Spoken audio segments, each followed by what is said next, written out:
What do you think about Westworld? 2 episodes in, so I can tell you so far. Yeah, I'm just guessing what's going to happen next. It seems like bad things are going to happen with the robots uprising. It's a lot of alert. So I have not. I mean, I vaguely remember a movie existing, so I assume it's related to that. But that was more my time than your time, Charles. That's right, because you're much older than I am. I think the important thing here is that it's narrative, right? It's all about telling a story. That's the whole driving thing. But the idea that they would give these reveries, that they would make let them remember the awful things that happened. Who could possibly think that was good? I don't know. I've only seen the first 2 episodes, or maybe the third one. I think I've only seen. You know what it was? You know what the problem is? What? That the robots were actually designed by Hannibal Lecter. That's true. They were. So, what do you think's going to happen? Anyway, bad things. It's clear that things are happening and characters are being introduced, and we don't yet know anything. But still, I was just struck by how it's all driven by narrative and story. And there's all these implied things like programming. The programming interface is talking to them about what's going on in their heads, which is both, artistically, it's probably useful to film it that way. But think about how it would work in real life. That just seems very crazy. But there was, we saw in the second episode, there's a screen. You could see things. They were wearing state in the world. It was quite interesting to just kind of ask this question so far. I assume it veers off into Never Never Land at some point. But so we don't know. We can't answer that question. I'm also a fan of a guy named Alex Garland. He's a director of Ex Machina. And he is the first. I wonder if Kubrick was like this actually. Is he studies what would it take to program an AI systems? He's curious enough to go into that direction. On the Westworld side, I felt there was more emphasis on the narratives than actually asking computer science questions. Yeah. How would you build this? How would you how would you debug it? I still think, to me, that's the key issue. They were terrible debuggers. Yeah. Well, they said specifically, so we make a change and we put it out in the world, and that's bad because something terrible could happen. If you're putting things out in the world and you're not sure whether something terrible is going to happen, your process is probably I just flawed. feel like there should have been someone whose sole job it was to walk around and poke his head in and say, what could possibly go wrong? Just over and over again. I would have loved if there was and I did watch a lot more. I'm not giving anything away. I would have loved it if there was an episode where the new intern is debugging a new model or something, and it just keeps failing, and they're all right, and then it's more turns into a episode of Silicon Valley or something like that, versus this ominous AI systems that are constantly threatening the fabric of this world that's been created. And this reminds me of something that. So I agree with that. That actually be very cool, at least, for the small percentage of people who care about debugging systems. But the other thing is... debugging, the series. Yeah, it falls into, think of the sequels, fear of the debugging. Oh my gosh. And anyway, so... It's a nightmare show. It's a horror movie.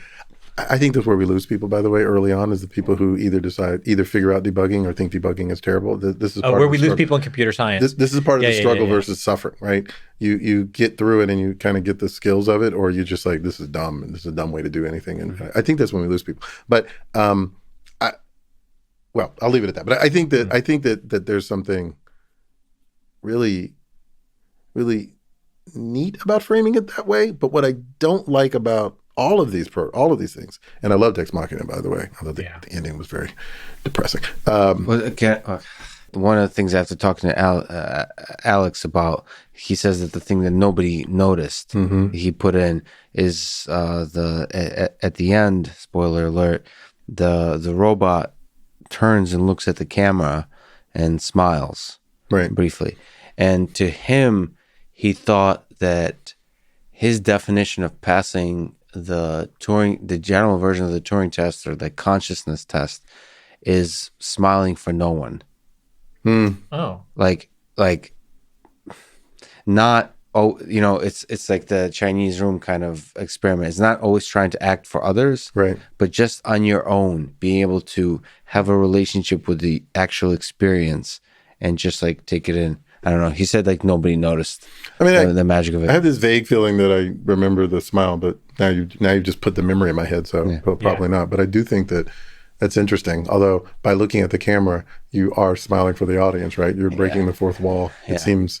That's a limitation of the medium. But I like that idea. But here's the problem I have with all of those movies, all of them, is that. But I know why it's this way, and I enjoy those movies. And Westworld is. It sets up the problem of AI as succeeding and then having something we cannot control. But that's not the bad part of AI. The bad part of AI is the stuff we're living through now, right? It's the using the data to make decisions that are terrible. It's not the intelligence that's going to go out there and surpass us and, take over the world or, lock us into a room to starve to death slowly over multiple days. It's instead the tools that we're building that are allowing us to make the terrible decisions we would have less efficiently made before, right? Computers are very good at making us more efficient, including being more efficient at doing terrible things. And that's the part of the AI we have to worry about. It's not the, true intelligence that we're going to build sometime in the future, probably long after we're around. But, I think that whole framing of it sort of misses the point, even though it is inspiring. And I was inspired by those ideas, right? That I got into this in part because I wanted to build something like that. Philosophical questions are interesting to me, but that's not where the terror comes from. The terror comes from the everyday. And you can construct it's in the subtlety of the interaction between AI and the human, like with social networks, all the stuff you're doing with interactive artificial intelligence. Mm-hmm. But I feel like HAL 9000 came a little bit closer to that in 2001: Space Odyssey, because it felt like a personal assistant. It felt like closer to the AI systems we have today, and mm-hmm. the real things we might actually encounter, which is over relying in some fundamental way on our like dumb assistants or on social networks, like over offloading too much of us onto onto things that require internet and power and so on, and thereby becoming powerless as a standalone entity. And then when that thing starts to misbehave in some subtle way, it creates a lot of problems. And those problems are dramatized when you're in space because mm-hmm. you don't have a way to walk away. Well, as the man said, once we started making the decisions for you, it stopped being your world, right? That's the Matrix, Michael, in case you don't. I didn't catch it. Thank you. You don't remember. But on the other hand, I could say no, because isn't that what we do with people anyway? This kind of the shared intelligence that is humanity is relying on other people constantly. We hyper specialize, right? As individuals.